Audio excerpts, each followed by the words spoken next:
أشهد أن لا إله إلا الله أشهد أن لا إله إلا الله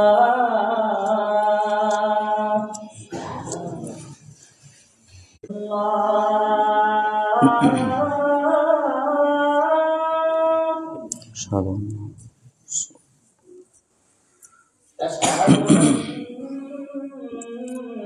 محمدا رسول الله أشهد أن محمدا رسول الله حي على الصلاة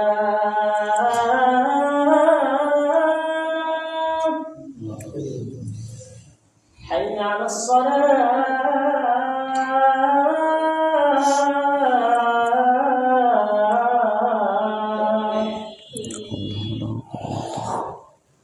حي على الفلاح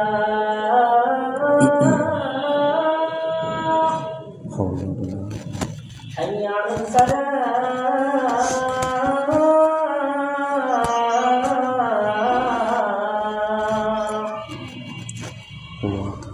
الله أكبر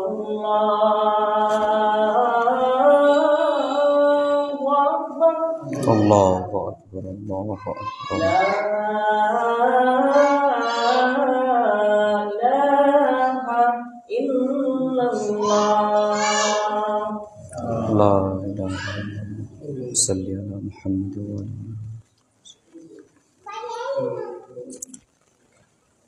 الصلاة القائمة الصلاة والفضيلة أبعثه مقام محمودا الذي وأده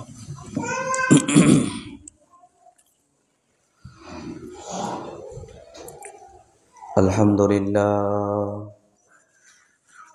لله نحمده ونستعينه ونعوذ بالله من شرور أنفسنا ومن سيئات أعمالنا من يهده الله فلا مضل له ومن يضلل فلا هادي له وأشهد أن لا إله إلا الله وحده لا شريك له وأشهد أن محمدا عبده ورسوله أما بعد فإن خير الحديث كتاب الله وخير الهدي هدي محمد صلى الله عليه وسلم وشر الأمور محدثاتها وكل محدثة بدعة وكل بدعة ضلالة وكل ضلالة في النار أعوذ بالله من الشيطان الرجيم بل تؤثرون الحياة الدنيا والآخرة خير وأبقى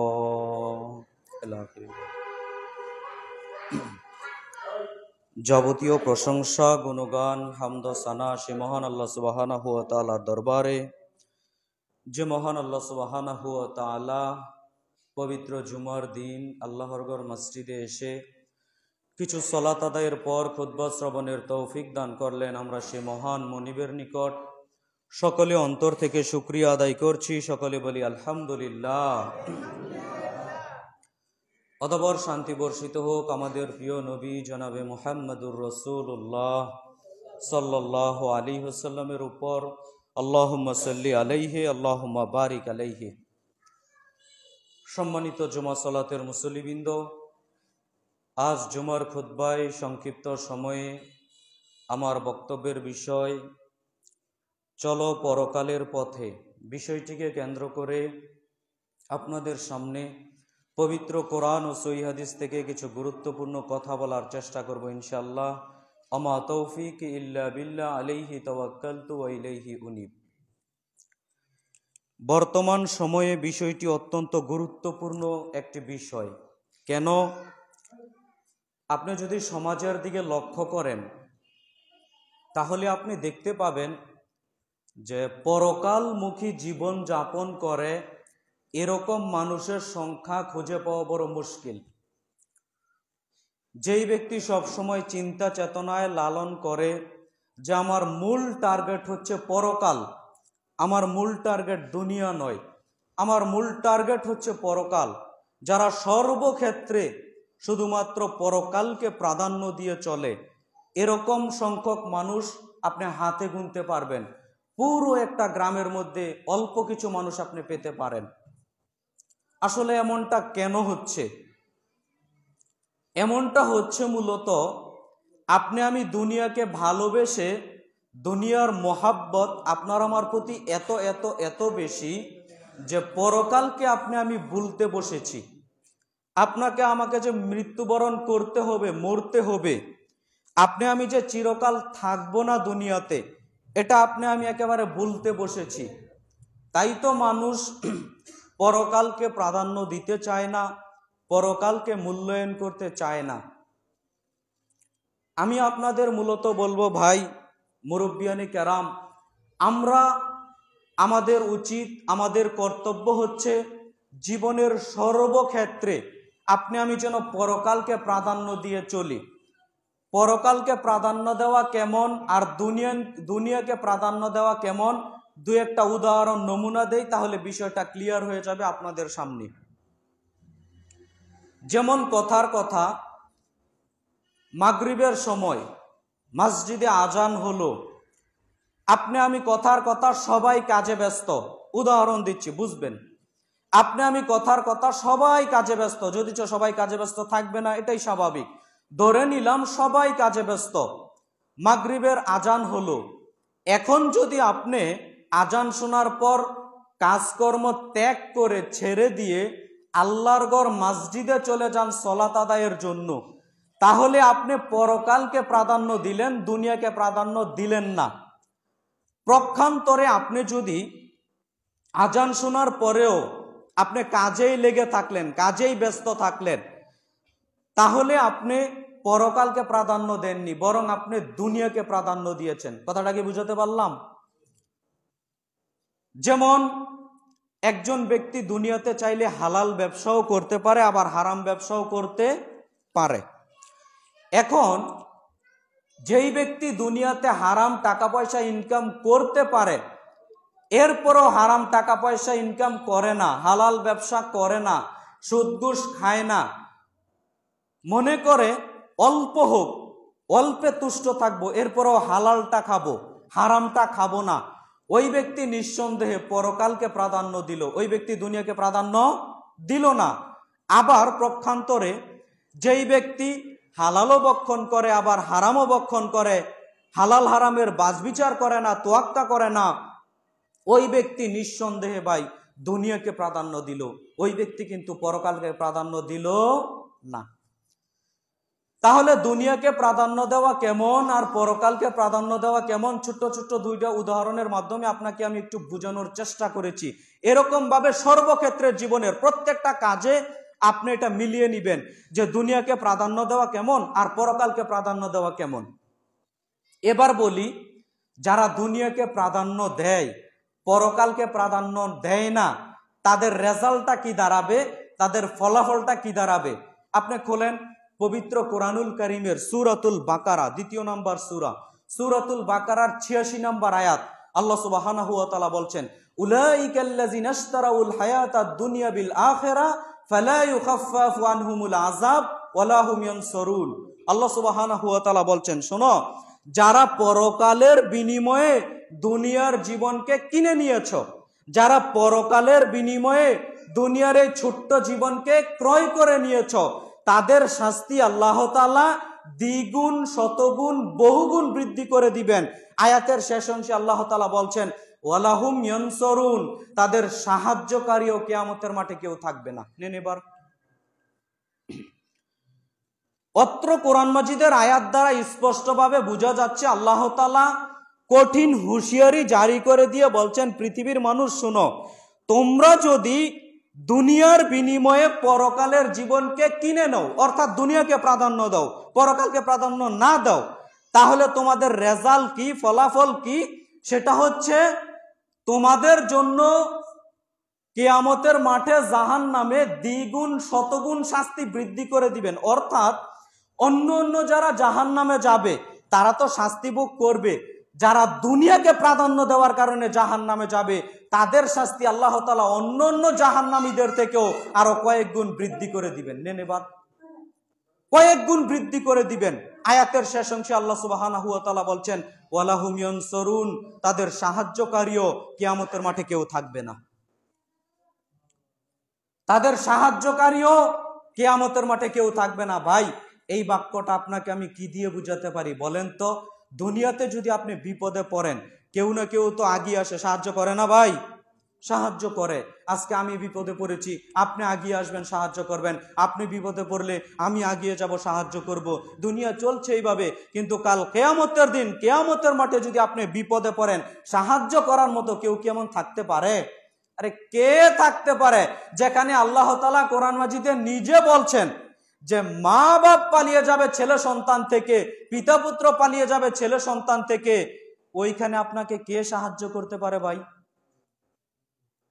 অতএব সম্মানিত জুমা সালাতের মুসল্লিবৃন্দ, আমি আপনাকে যেই পয়েন্টটা ধরে কথাগুলো বলতে চাচ্ছি সেটা হচ্ছে, আপনি যদি দুনিয়াকে প্রাধান্য দিয়ে চলেন, দুনিয়াকে প্রাধান্য দিয়ে চলেন, তাহলে আপনার ফলাফল, রেজাল্ট পরকালে কিন্তু জাহান্নামে যেতে হবে।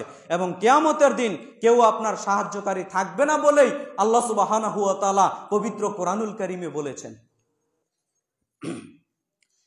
অতএব দুনিয়াতে থাকবেন, দুনিয়াতে বসবাস করবেন, দুনিয়াতে থাকবেন, বসবাস করবেন।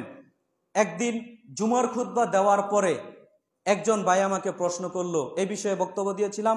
একজন ভাই আমাকে প্রশ্ন করলো, ভাই তাহলে কি আমরা কাজকাম কিছু করব না? আমি বললাম, আমি কি বক্তব্য দিলাম আপনার সামনে? কাজকাম করতে পারবেন না এটা বললাম? কাজকাম করতে পারবেন না এটা আমি বললাম? আমি বললাম ওই কাজটাকেও আপনি ইবাদতে রূপান্তরিত করতে হবে। আপনি যে কাজ করছেন ওইটা যদি হালাল ভাবে করেন, নেকি হবে না গুনাহ হবে? নেকি হবে। আর আপনি ওই কাজটা যদি গুনাহের মাধ্যমে করেন, সুদ ঘুষ খেয়ে করেন, হারাম ভাবে করেন, প্রতারণা দেন, ধোঁকাবাজি করেন, তাহলে গুনাহ হবে না? অতএব সম্মানিত দ্বীনি মুসলিম ভাই বোন, দুনিয়াতে থাকবেন, কাজ কাম করবেন, সবকিছু করবেন, কিন্তু আপনার আমার টার্গেট হতে হবে পরকাল, না দুনিয়া? পরকাল। টার্গেট রাখতে হবে পরকাল। যেমন উদাহরণ দেই, বুঝতে পারবেন। একজন সাধারণত ফুটবল খেলা, আপনারা তো বুঝেন, ফুটবল খেলা বুঝেন না? একটা ফুটবল 11-22 জন প্লেয়ার খেলাধুলা করে, সবাই ফুটবলে, ছোট্ট একটা ফুটবলে লাথি মারে। তাদের মূল টার্গেট, মূল লক্ষ্য কি বলতে পারেন? শুধু ফুটবলে মারাই না, তাদের কিন্তু একটা মূল লক্ষ্য, টার্গেট আছে। ওই যে ছোট্ট একটা গোলপোস্ট, ওই গোলপোস্টের ভিতর দিয়ে কিভাবে ঢুকানো যায়, অর্থাৎ তাদের টার্গেট আছে। কিন্তু আপনি আমি দুনিয়াতে থাকবো, বসবাস করব, আপনার আমার টার্গেট ভাই কি? দুনিয়া না পরকাল?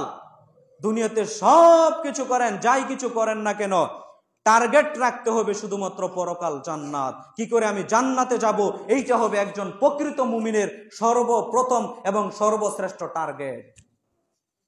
এই টার্গেট চ্যুত হওয়া যাবে না। সম্মানিত জুমা সালাতের মুসল্লিবৃন্দ, বলছিলাম আপনি কখনোই দুনিয়াকে প্রাধান্য দিতে পারেন না। আপনাকে অবশ্যই জীবনের প্রত্যেকটা ক্ষেত্রে, সর্বক্ষেত্রে পরকালকে প্রাধান্য দিয়ে জীবন যাপন করতে হবে। তাহলে আপনি সাকসেস, সফলকাম্য হতে পারবেন। আর যদি পরকালকে প্রাধান্য না দিয়ে কাজকাম করেন, দুনিয়াতে চলাচল করেন, তাহলে আপনার দুনিয়াও বৃথা, পরকালও বৃথা। দুনিয়াতেও আপনি সফল হতে পারবেন না, পরকালেও সফল হতে পারবেন না।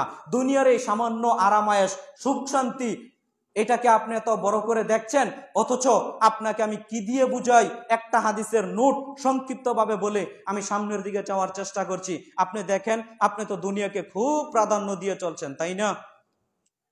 দুনিয়াকে খুব প্রাধান্য দিয়ে চলছেন, তাই না? দুনিয়াতে 10 তলা বিল্ডিং, 20 তলা বিল্ডিং, 50 তলা বিল্ডিং এর প্রতিযোগিতা করছেন। ও দিয়েছে 2 তলা, আমি কি করে দিব 3 তলা। ও দিয়েছে 1 তলা, আমি কি করে দিব 2 তলা। এই প্রতিযোগিতা চলছে না? প্রত্যেকটা মানুষের ভিতরে ভাই এই ধরনের প্রতিযোগিতা চলছে, মানে মূল টার্গেট প্রাধান্য যেন আপনি আমি দুনিয়াকেই কেন্দ্র করে চলছি। অথচ ভাই দুনিয়ার সুখ শান্তি, এই সামান্য কয়েকদিনের দুনিয়া সুখ শান্তি ভোগ করতে এসে বিশাল পরকাল আপনি হারায়েন না।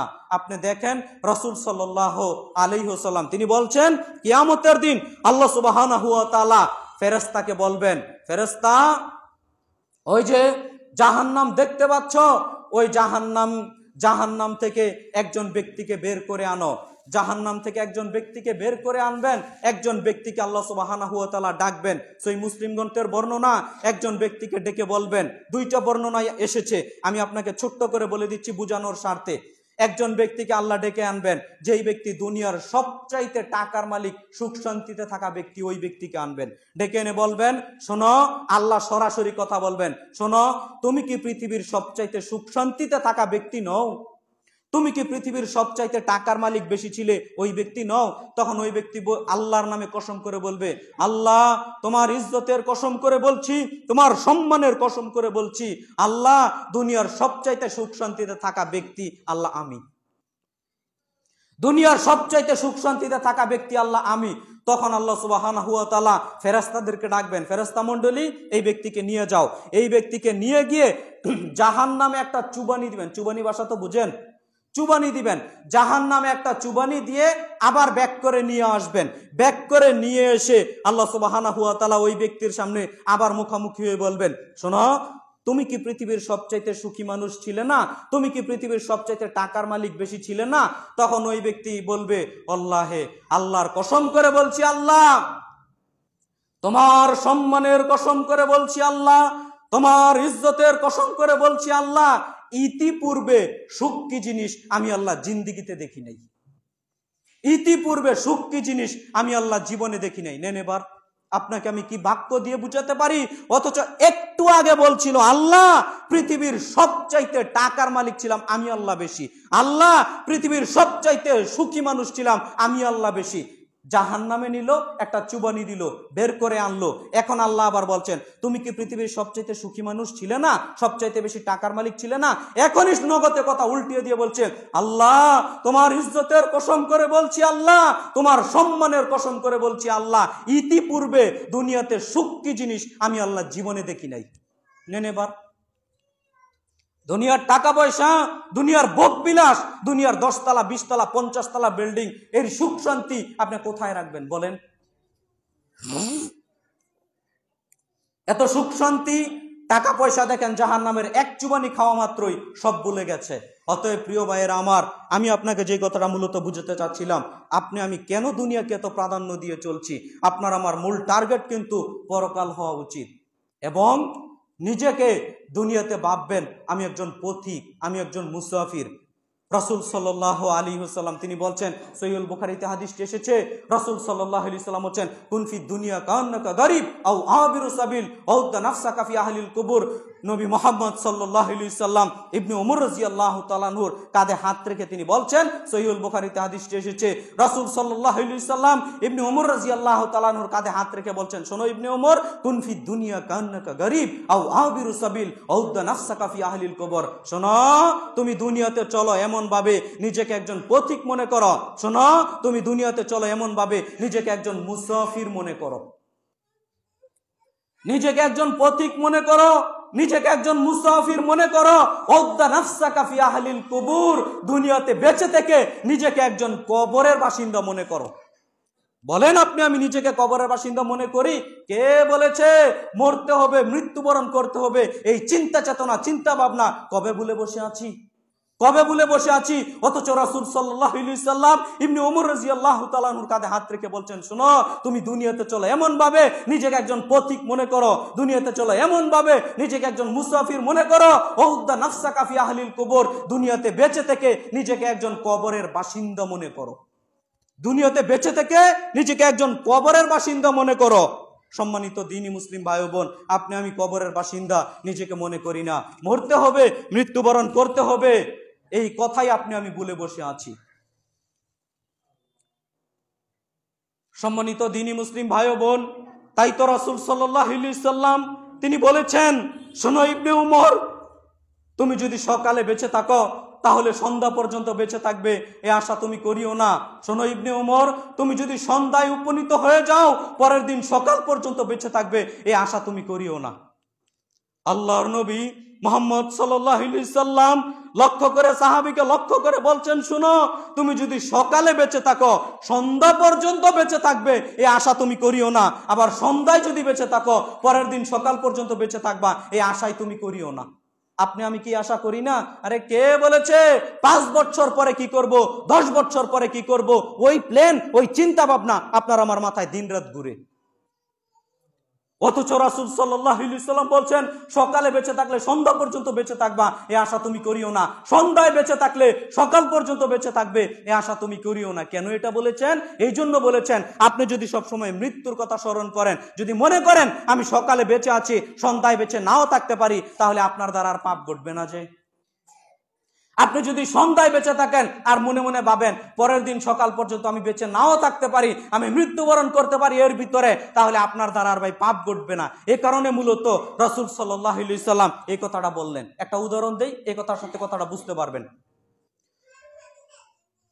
মনে করেন একজন ব্যক্তির রাত 3টা বাজে ফাঁসি কার্যকর হবে।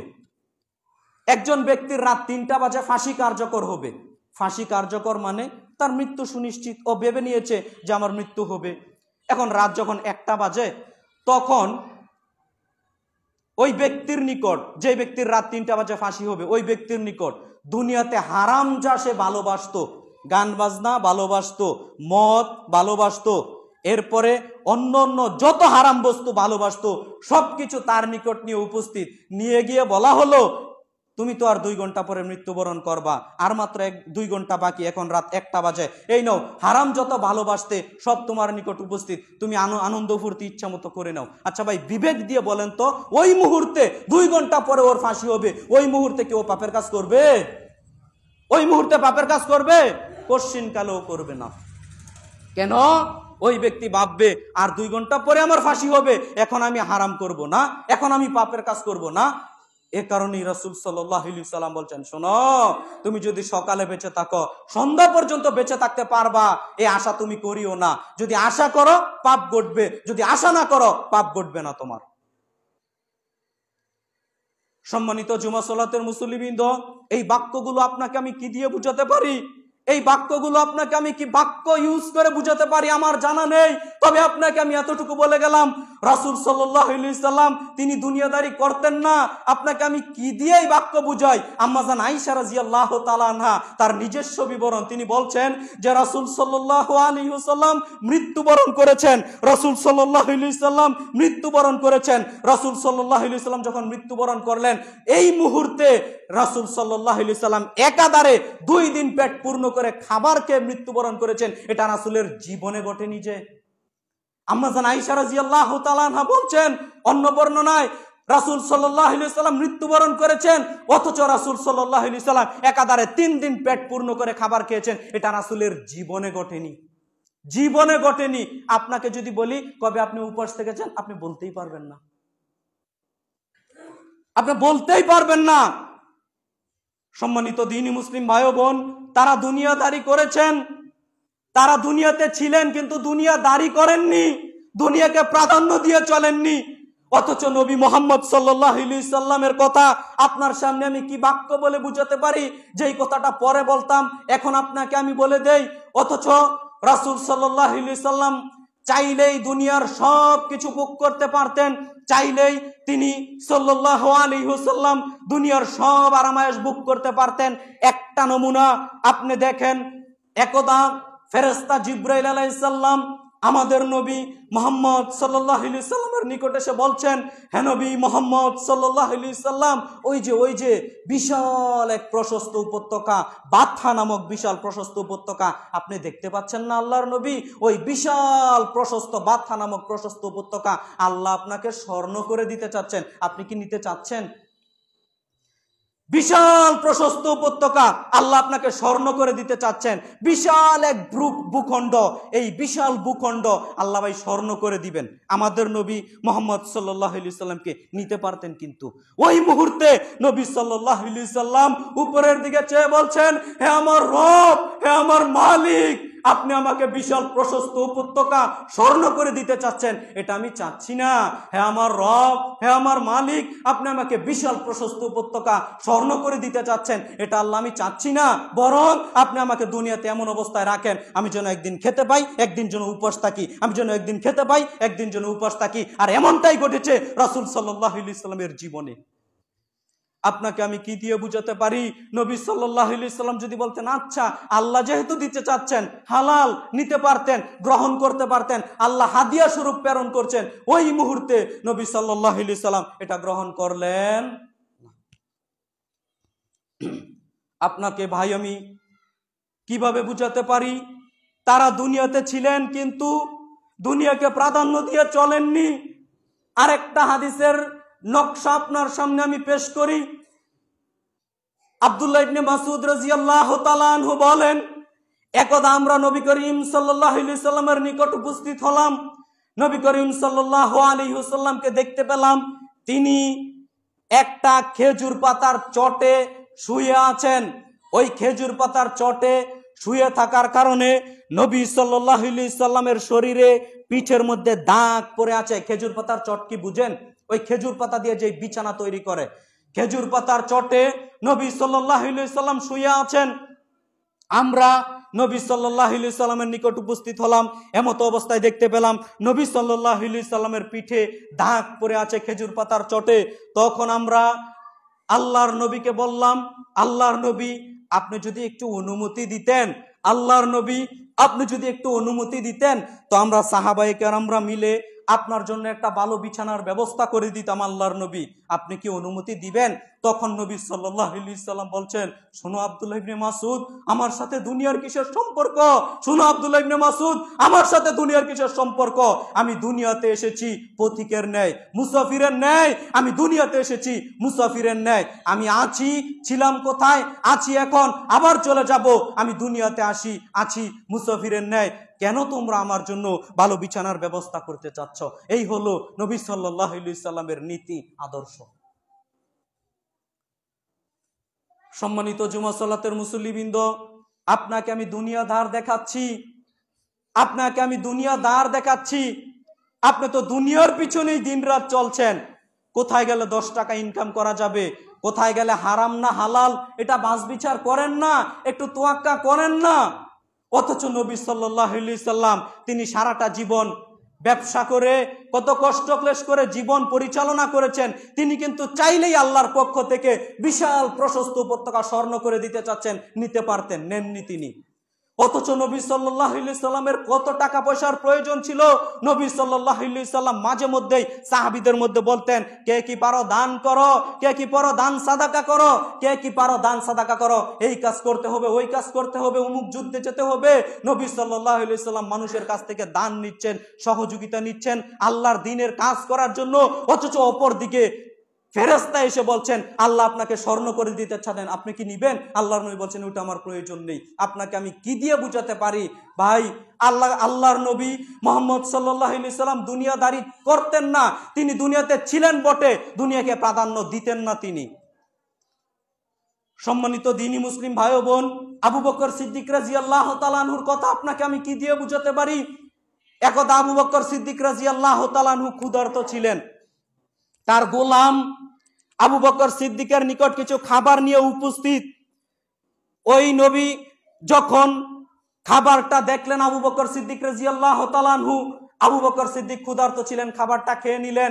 কিছুক্ষণ পরে তার গোলাম বলছে, হে আবু বকর সিদ্দিক, আপনি কি জানেন আপনি যে খাবারটা ভক্ষণ করলেন এটা কিসের খাবার? তুমি আমাকে খাবার দিয়েছ, আমি ক্ষুধার্ত ছিলাম, খাবারটা খেয়ে নিয়েছি, আমার জানা নেই এটা কিসের খাবার। তখন আবু বকর সিদ্দিককে তার গোলাম বলল, আমি জাহেলিয়াতের যুগে গণকি করতাম, আমি জাহেলিয়াতের যুগে গণকি করতাম, একজনের কাছে আমি বাকি গণনি করিয়েছিলাম, তখন আজকে আমি বাজারে গেলাম, ওই বাকি টাকাটা আজকে দিল, ওই টাকা দিয়ে খাবার কিনে নিয়ে আসলাম। এই পর্যন্ত শুনতেই আবু বকর সিদ্দিক রাদিয়াল্লাহু তাআলা আনহু তার মুখের ভিতর আঙ্গুল ঢুকিয়ে দিলেন, মুখের ভিতর আঙ্গুল ঢুকিয়ে দিয়ে সব খাদ্য বমন করে মাটির সাথে মিশিয়ে দিলেন। আপনাকে আমি কি দিয়ে বুঝাতে পারি? হারাম ঢুকবে আবু বকর সিদ্দিকের পেটে, এটা আবু বকর সিদ্দিক কখন মেনে নিতে পারবেন না। হারাম ঢুকবে আবু বকর সিদ্দিক রাদিয়াল্লাহু তাআলা আনহুর পেটে, এটা আবু বকর সিদ্দিক রাদিয়াল্লাহু তাআলা আনহু কখনো মেনে নিতে পারেন না। সম্মানিত দ্বীনি মুসলিম ভাই বোন, আপনাকে আমি কি দিয়ে বুঝাতে পারি ভাই? দুনিয়াকে যে আপনি দিন রাত প্রাধান্য দিয়ে চলছেন, আমি বলবো দুনিয়াকে ভাই প্রাধান্য দিয়েন না।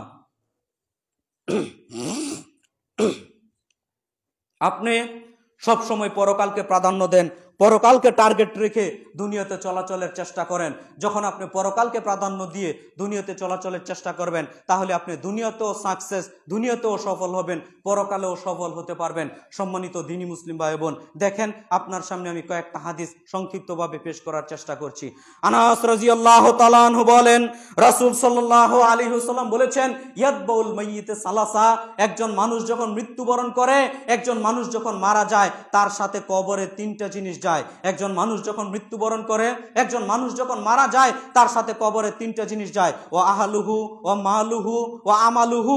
রাসূল সাল্লাল্লাহু আলাইহি ওয়াসাল্লাম বলছেন, তার সাথে টাকা পয়সা যায়, তার পরিবারবর্গ যায়, ও আহলুহু ও মালুহু, কিছু অর্থ সম্পদ টাকা পয়সা যায়। তিন, ও আমালুহু, কিছু তার জীবনে যত কর্ম আমল রয়েছে এই আমলগুলো যায়। নবী সাল্লাল্লাহু আলাইহি সাল্লাম হাদিসের শেষ অংশে বলছেন, এই তিনটা জিনিস কবরের সাথে যায়, কবর পর্যন্ত পৌঁছায়। তারপরে নবী সাল্লাল্লাহু আলাইহি সাল্লাম বলছেন, শোনো, দুইটা আবার পাল্টা ব্যাক করে ফিরে আসে, দুইটা আবার পাল্টা ব্যাক করে ফিরে আসে, ওয়ায়াবকা আমালু, বাকি থাকে জীবনের ভালো মন্দ আমল কর্ম।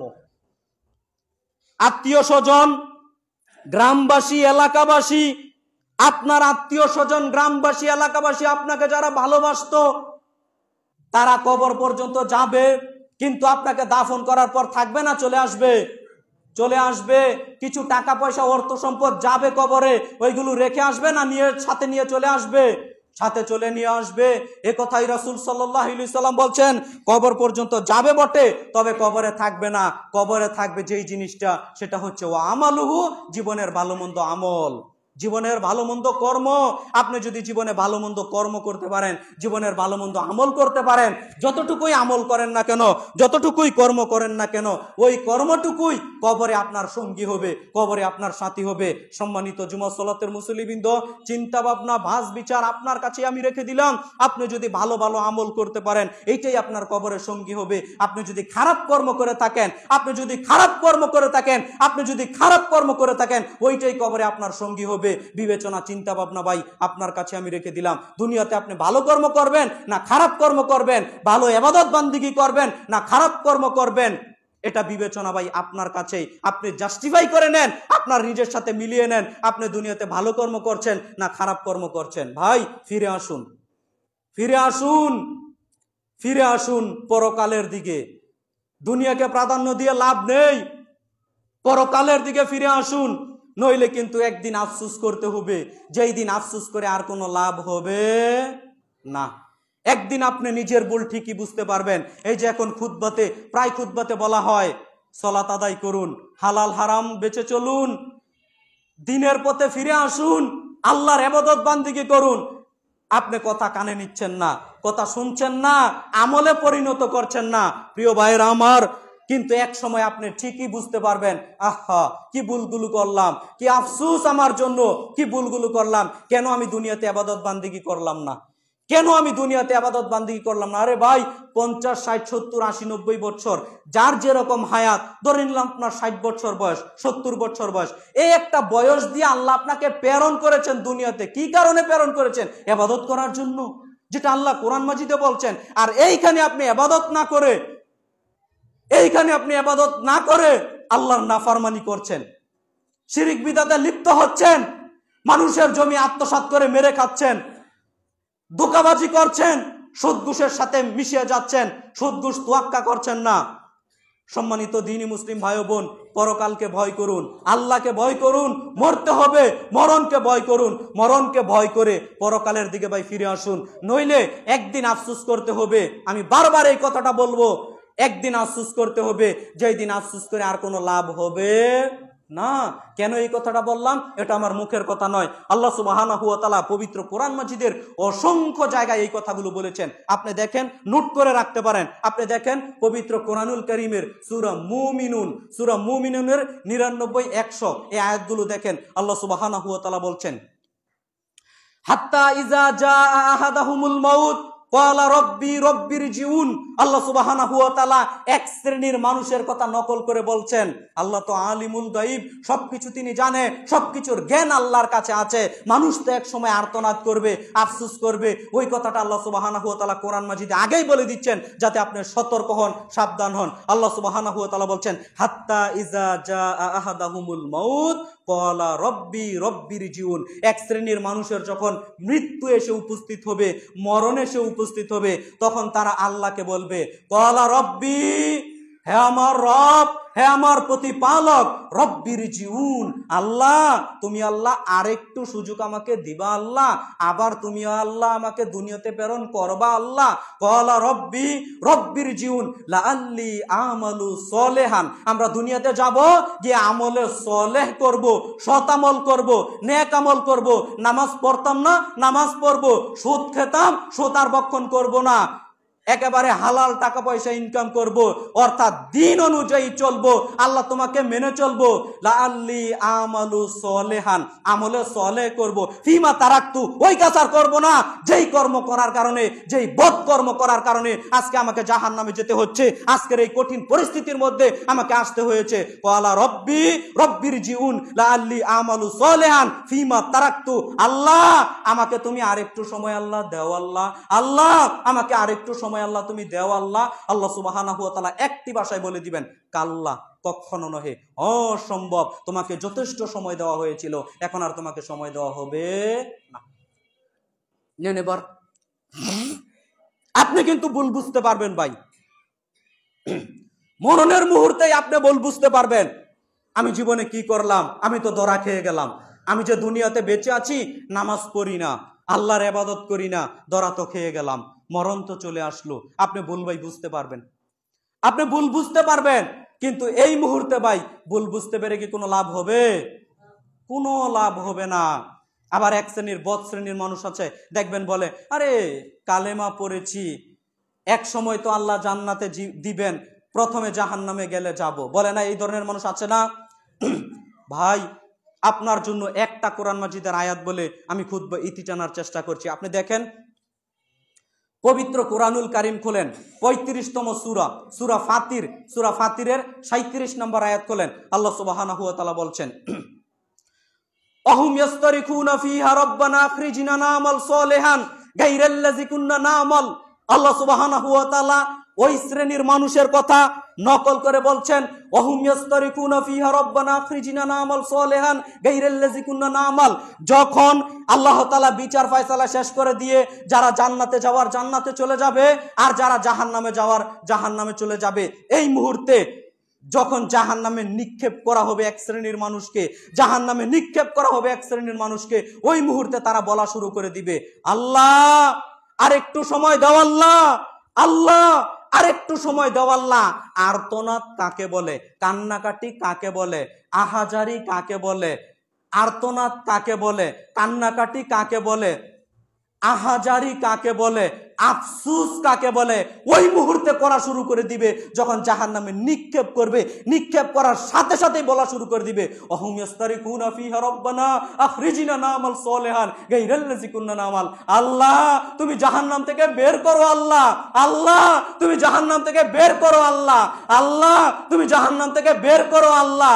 বের করে আরেকটা সুযোগ আল্লাহ দুনিয়াতে আমাকে দেও আল্লাহ, আর একটা সুযোগ দুনিয়াতে আল্লাহ আমাকে দেও আল্লাহ। আমি ভালো আমল করব, আমি খারাপ কর্ম করব না, আমি একবারে ভালো মানুষ হয়ে আবার তোমার সামনে পরীক্ষা দিতে প্রস্তুত আল্লাহ। ওই মুহূর্তে আল্লাহ সুবহানাহু ওয়া তাআলা বলবেন, তোমাকে দুনিয়াতে অনেক সময় দেওয়া হয়েছিল, ওই মুহূর্তে তো তুমি ভালো হওনি, এখন আর তোমাকে সুযোগ দেওয়া হবে না। কি বুঝলেন ভাই বলেন তো? কি বুঝলেন ভাই বলেন তো?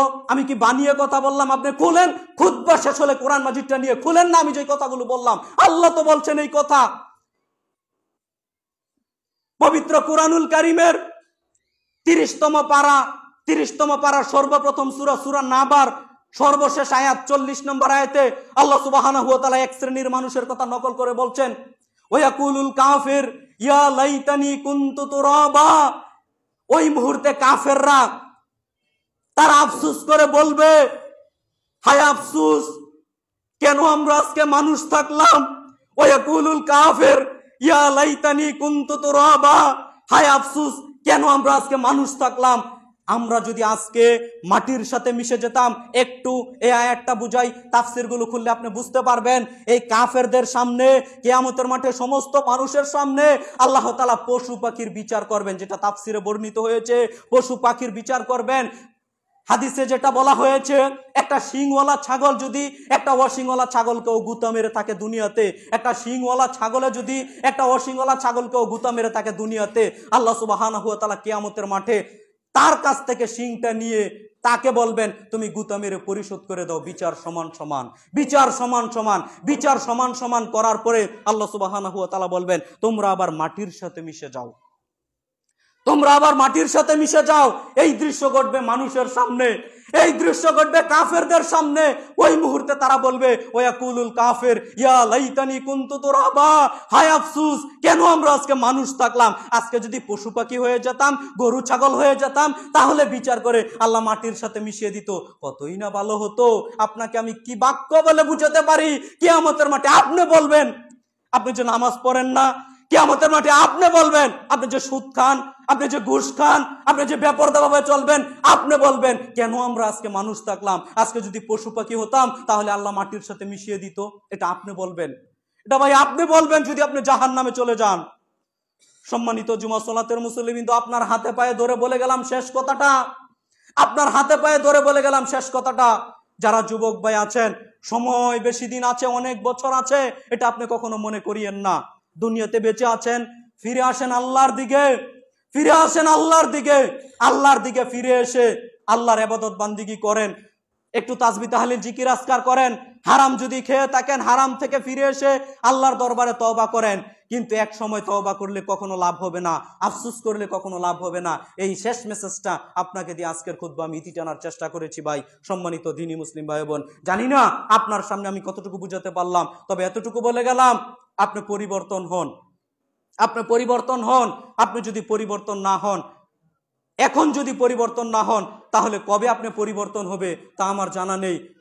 পরকাল একদিন আছে, পরকালে যেতে হবে। ওই চিন্তা ভাবনা, নিজের মাইন্ড সেট আপ, চিন্তা ভাবনার মধ্যে নিয়ে আসুন। আল্লাহ সুবহানাহু ওয়া তাআলা আপনাদের আমাদের সবাইকে পরকালমুখী জীবন যাপন করার তৌফিক দান করুক। আল্লাহুম্মা আমিন। আল্লাহুম্মা সাল্লি আলাইহি, আল্লাহুম্মা বারিক আলাইহি।